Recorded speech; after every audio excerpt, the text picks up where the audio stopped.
Bonjour à tous et bienvenue dans cette nouvelle vidéo. Donc aujourd'hui, on va voir mon mercato idéal pour le FC Barcelone. Cette semaine, comme vous l'avez tous vu, le Barça s'est fait éliminer de la Ligue des Champions en quart de finale par l'Atlético Madrid avec un score cumulé de 3-2 sur les deux manches, équipe qui les avait déjà éliminés de la Coupe du Roi plus tôt dans la saison.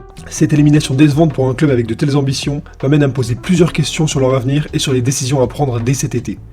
Car si le bilan de Hansi Flick est plutôt positif, avec un triplé national l'année dernière, un doublé quasiment garanti cette saison parce que Supercoupe déjà gagné et 9 points d'avance en Liga, le FC Barcelone a encore échoué dans une double confrontation européenne dans laquelle ils étaient pourtant favoris et pourtant, selon moi, la meilleure équipe. Déjà l'année dernière, ils avaient subi une défaite 4-3 au retour contre l'Inter Milan alors qu'ils menaient 3-2 à quelques instants de la fin du match, et cette année encore un match aller-retour avec un Lamine Yamal qui a été en feu et avec des occasions multiples de la part du FC Barcelone, mais encore une fois trop de buts concédés trop facilement et trop d'erreurs qui éliminent les Blaugrana. Alors quand les victoires nationales montrent bien la qualité de l'effectif et la différence que les individualités arrivent à faire sur des matchs qu'ils dominent très largement, les désillusions à l'échelle européenne témoignent d'un manque de qualité à certains postes de l'effectif et d'une équipe trop inexpérimentée pour prétendre au trophée final, qui est la Ligue des Champions en l'occurrence. Je reviens donc à la question concernant l'été du Barça que j'évoquais au départ de cette vidéo. Quel mercato doit faire la direction afin de donner à cette équipe toutes les clés pour être un prétendant à la victoire finale en Ligue des Champions? Avant de donner mon avis sur le mercato à réaliser pour le FC Barcelone, j'utiliserai le budget annoncé dans les médias pour cet été, ainsi que les recettes des ventes de certains joueurs que je vendrais si j'étais directeur sportif. Pour le budget de base, le Mediasport annonce 130 millions d'euros hors vente, et pour ce qui est des ventes, justement, on va y aller tout de suite. Donc, la première vente que je ferai pour ce mercato, ce serait la vente de Ronald Araujo. Donc d'abord car il n'évolue pas à un niveau suffisant pour être titulaire en Ligue des Champions selon moi, mais surtout parce qu'il a trop d'images négatives récentes dans la compétition avec le Barça, ce qui participe grandement à l'aspect émotionnel qui atteint régulièrement le club dans les rencontres à haute pression depuis quelques années. Je pense à des images comme le carton rouge contre le Paris Saint-Germain en 2023-2024. L'année dernière contre l'Inter, il avait fait une très mauvaise entrée. Contre Newcastle encore cette année, il est rentré, il a joué, il n'a pas été bon. Il est actuellement listé à 20 millions sur Transfermarkt et il n'a toujours que 27 ans. Donc je pense qu'il est possible de trouver un acheteur dans un club de première ligue, un club qui pourrait le relancer en tant que défenseur central dans un bloc bas et dans un championnat qui correspond plus à ses qualités physiques, donc le duel aérien, la vitesse, parce qu'Araujo c'est quand même un joueur avec des grandes qualités physiques. Donc voilà, je pense que 20 millions, cette vente elle peut clairement se trouver, et ça ferait 20 millions en plus pour le budget du club cet été. Deuxième vente, et la dernière que je ferais, ce serait la vente de Marc Casado. Donc Marc Casado c'est un bon joueur, mais je le vois pas rentrer dans une rotation en Ligue des Champions au Barça, la preuve déjà il ne joue que très rarement en Ligue des Champions, et surtout avec l'ascension de Bernal dans les années à venir, qui a beaucoup plus de potentiel selon moi, sa rotation sera encore plus limitée qu'elle ne l'est déjà. Il aurait apparemment plusieurs intérêts en Allemagne et en Angleterre à un prix autour de 30 millions d'euros. Donc moi je le vendrais à cette somme-là, ce qui fera du coup 30 millions d'euros en plus pour le budget transfert. Donc l'argent récupéré sur ces deux joueurs ajouté à la somme de départ donnerait un budget total de 180 millions à utiliser sur le marché des transferts et pour réaliser 3 gros chantiers selon moi qu'on va voir tout de suite. Premier chantier, ça va être acheter un défenseur central gauche de haut niveau pour former la paire avec Cubarsí et enfin permettre au Barça de retrouver une charnière fiable et capable de les emmener au plus haut sommet européen, parce qu'on sait à quel point avoir une défense centrale très solide et une défense en général, c'est essentiel pour gagner un tournoi. On dit souvent qu'une attaque peut gagner des matchs et qu'une défense gagne des tournois, et je pense que c'est vraiment assez représentatif de l'importance de la défense dans les grandes équipes. Le Barça, deuxième chantier, doit aussi aller chercher un numéro 9 performant, parce que Lewandowski il est clairement sur le déclin et Ferran Torres est, je pense, un très bon joueur pour la Liga et pour une rotation avancé en Ligue des Champions, mais je pense pas qu'il évolue à un niveau suffisant assez régulièrement pour être titulaire en Ligue des Champions dans une équipe comme le Barça. Et troisième chantier qui est un peu moins évoqué, mais je pense qu'il faut absolument renforcer le milieu de terrain parce que ça manque d'intensité, mais surtout c'est un secteur qui est beaucoup trop touché par les blessures. Au-delà d'un recrutement sur l'aspect qualitatif, ce recrutement au milieu de terrain doit apporter plus de rotation dans l'effectif pour permettre à des joueurs comme Pedri et De Jong d'arriver en forme pour les matchs qui comptent, parce que ça fait plusieurs saisons qu'ils arrivent soit blessés, soit à court physiquement. On va donc commencer avec le premier dossier qui est celui du défenseur central gauche. Pour moi c'est le chantier numéro 1, c'est pour ça que je l'ai évoqué en premier, parce que le style de jeu de Flick il est très risqué avec une ligne défensive qui est très haute, donc ils auront un besoin essentiel d'avoir des bons défenseurs dans la gestion de profondeur, la participation au jeu, la gestion du hors-jeu, etc. Parce que Cubarsí est un joueur idéal pour le Barça et pour le projet de jeu de Flick, mais malheureusement en termes de qualité à côté de lui ça manque souvent. Parfois on a pu voir Araujo, on a pu voir également Eric Garcia, on a pu voir récemment Gérard Martin, donc ils sont des bons joueurs, mais je pense pas que ça soit suffisant pour que le Barça puisse évoluer à un très haut niveau en Ligue des Champions. Donc il y a plusieurs options qui sont évoquées, notamment Bastoni de l'Inter Milan qui est vraisemblablement sur le départ et qui n'est plus trop désirable en Italie, ce qui pourrait faciliter des opérations du Barça. Il a un profil intéressant, il est solide et très intelligent défensivement, et il est capable de bien relancer et de gérer un match à haute tension parce qu'il a l'expérience des grandes échéances européennes. Je pense que dans une défense à 4 comme celle de Hansi Flick, qui serait moins performant que dans la charnière à 3 habituelle de l'Inter et qui peut également souffrir dans la gestion de profondeur. Par contre, Schlotterbeck du Borussia Dortmund serait pour moi le coup idéal pour le Barça. Encore une fois, c'est un défenseur central gaucher qui est très polyvalent tant en termes de défense de surface que de gestion des grands espaces, en plus d'être performant à la relance. Il aurait une clause libératoire dans son nouveau contrat que seuls quelques clubs pourraient lever et qui se situerait autour de 50 à 60 millions. Même si la concurrence sera rude autour de ce dossier, le Barça doit absolument se positionner et s'ils le peuvent lever la clause s'il y a accord avec le club et le joueur. Donc pour la défense, je prends Schlotterbeck à 60 millions d'euros, qui est la somme indiquée de sa clause libératoire dans son prolongation de contrat avec le Borussia Dortmund. On passe maintenant au second dossier, celui du numéro 9. Pour moi, ce dossier il est presque aussi important que le chantier du défenseur central, car le Barça a encore une fois créé beaucoup d'occasions sans savoir les terminer dans cette double confrontation contre l'Atlético Madrid. L'absence de Rafinha est évidemment un facteur à prendre en compte ici, mais il a des pépins physiques récurrents cette saison et le déclin de Lewandowski oblige le Barça à aller chercher un numéro 9 fiable, capable de tuer les rencontres et de mieux finir les services de Yamal ou Pedri que le font parfois Olmo, Fermin Lopez ou encore Ferran Torres.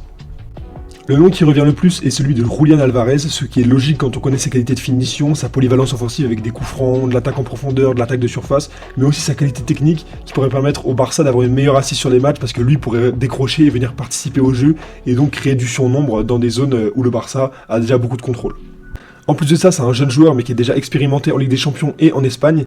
Il fait une plutôt bonne saison avec l'Atlético Madrid, mais ça reste un joueur irrégulier par moment, par période. Il a eu des périodes assez compliquées, notamment en championnat cette saison, et avec des trous un peu en Ligue des Champions également. Si le Barça peut le recruter aux alentours de 70 millions, j'irai dessus. Mais par contre, si l'Atlético demande 100 millions, je mettrai la priorité sur un autre joueur, soit plus expérimenté et fiable, soit plus jeune et moins cher. Il y a le nom de Kane qui revient aussi souvent. C'est possible qu'il quitte Munich cet été parce qu'il partirait libre en 2027 sinon. Donc c'est peu probable parce que ça reste Harry Kane et que le Bayern est une très bonne équipe dans laquelle il se sent très bien. Mais le Barça doit foncer s'il est proposé aux alentours de 70-80 millions, même si ça reste assez peu probable comme j'ai dit. Par contre pour le joueur plus jeune que j'ai évoqué, je pense que Eli Junior Kroupi sera un profil très intéressant pour Barcelone. Donc il aura 20 ans à la fin de la saison, mais c'est un joueur qui a déjà prouvé qu'il était capable de performer au plus haut niveau. Il a mis 10 buts cette saison en Première Ligue pour une première saison alors qu'il était en Ligue 2 l'année dernière. Et il a fait tout ça en ayant montré de grosses qualités à la finition, avec un taux de conversion très intéressant, une polyvalence dans les buts marqués, de la profondeur, mais aussi une grosse marge de progression au plus haut niveau, car comme j'ai dit, il était encore qu'en Ligue 2 la saison passée et qu'il a montré encore des axes de progression assez importants et avec un plafond très haut. Mais je vais rester sur le dossier de base. C'est probable que Alvarez ne parte que dans les 70 millions d'euros, donc dans le scénario où il pousserait pour rejoindre le Barça et que l'Atlético satisferait ce montant, je prends Alvarez pour 70 millions d'euros cet été. On termine maintenant sur le troisième et dernier dossier qui est celui de renforcer la qualité au milieu du terrain. Le double pivot Pedri de Jong du 4-2-3-1 de Flick est d'une très grande qualité et d'une complémentarité lorsqu'ils sont alignés ensemble, avec devant eux un numéro 10 qui est soit Fermin Lopez soit Dani Olmo, mais malheureusement les deux ne jouent pas assez souvent ensemble. Par exemple sur les 12 matchs du Barça cette saison en Ligue des Champions, ils n'ont joué que seulement 5 matchs ensemble. De plus, Pedri il arrive très souvent en méforme physique dans les fins de saison, on sait que c'est un joueur qui a connu beaucoup de blessures dans sa jeune carrière, donc l'année dernière contre l'Inter il avait été très bon mais il avait été surtout à court physiquement lors des longues rencontres, et là encore contre l'Atlético dans un match à haute intensité il a eu beaucoup de difficultés, et ça c'est parce qu'il joue trop en Liga et que le Barça n'a pas suffisamment de qualité pour faire plusieurs entrejeux compétitifs et être compétitif sur plusieurs championnats sans que Pedri ne soit toujours là parce qu'il est essentiel dans leur jeu et qu'il n'y a pas suffisamment de remplaçants pour l'épauler. Sachant que De Jong est également souvent blessé, il a déjà raté 12 matchs cette saison avec 3 blessures distinctes et il y a 2 ans il avait raté 46 matchs sur la saison. Donc pour moi c'est crucial d'aller chercher un milieu de terrain de qualité pour non seulement participer à une rotation de haut niveau qui serait plus élargie avec la montée en puissance de Bernal qui sera aussi à inclure dans ce projet, mais surtout pour offrir à Flick plus de choix et plus d'options pour composer sérieusement en Ligue des Champions. Le joueur idéal dans mon esprit c'est Manu Koné, donc qui est le milieu défensif français de l'AS Roma. C'est un joueur qui est extrêmement polyvalent défensivement, qui correspond parfaitement à ce que Flick recherche en termes d'intensité physique, de pressing haut sur le terrain, lui qui récupère de nombreux ballons dans le dernier tiers adverse et qui est un des leaders de cette stat en Serie A. Mais c'est aussi un joueur avec un apport offensif de plus en plus intéressant, il crée des occasions avec des portées offensives, des passes dans le dernier tiers adverse en quantité, il est capable de jouer long et en profondeur. Son arrivée serait idéale non seulement sur un aspect qualitatif mais aussi sur un aspect tactique parce qu'elle permettrait soit de replacer Pedri en numéro 10 du 4-2-3-1 de Flick avec De Jong et Koné dans le double pivot potentiellement, soit de faire un 4-3-3 avec Koné dans un rôle plus défensif permettant à Pedri et De Jong d'être plus haut sur le terrain et de moins se fatiguer à combler les grands espaces que laisse le jeu proposé par Flick. Et ça permettrait également d'avoir un joueur en plus dans une rotation très qualitative en championnat et en coupe. Sa valeur marchande est indiquée autour de 50 millions d'euros, ce qui permettrait à la Roma de réaliser une plus-value intéressante sur le joueur, eux qui l'avaient acheté à 20 millions d'euros en 2024, et je pense que le club de la Roma pourrait clairement le laisser partir pour une somme autour de 50 millions d'euros. Voilà donc mon mercato idéal pour le Barça, 60 millions d'euros sur Schlotterbeck, 70 millions sur Alvarez et 50 millions sur Koné pour un montant total de 180 millions en tenant compte du budget initial et des ventes réalisées par la suite. Juste pour préciser, parce que je ne l'ai pas évoqué, mais moi je ne lève pas l'option d'achat pour Rashford qui serait situé autour de 30 millions d'euros.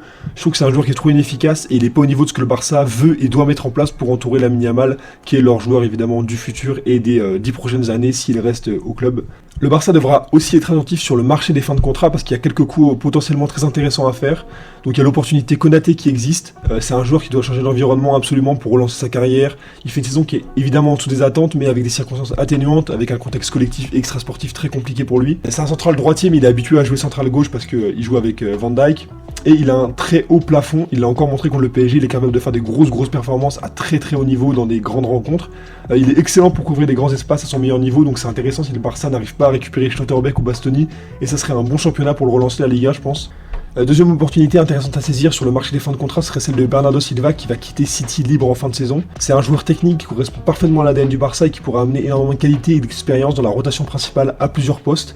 Et pour terminer, si le Barça souhaite vraiment étoffer sa charnière et avoir une rotation assez profonde, je serai attentif à Malang Sarr du RC Lens. Donc c'est un joueur qui s'est très bien relancé cette année et il est indiscutable dans la deuxième meilleure défense de Ligue 1. C'est un central gaucher capable de jouer dans une défense à 3 comme dans une défense à 4 qui a montré cette saison des performances régulières et de la qualité au pressing, le tout dans une équipe très haute sur le terrain et qui joue beaucoup dans la moitié adverse comme le FC Barcelone. Voilà les mecs, c'est la fin de cette vidéo, j'espère que ça vous aura plu. N'hésitez pas à me donner votre avis en commentaire, n'hésitez pas à me donner votre avis sur mes choix du mercato, les choix du mercato que vous feriez si vous étiez directeur sportif du FC Barcelone, et qu'est-ce que vous voyez pour l'année prochaine pour le Barça, ça m'intéresse. On se dit à la prochaine pour une nouvelle vidéo, salut les mecs, que Dieu vous bénisse.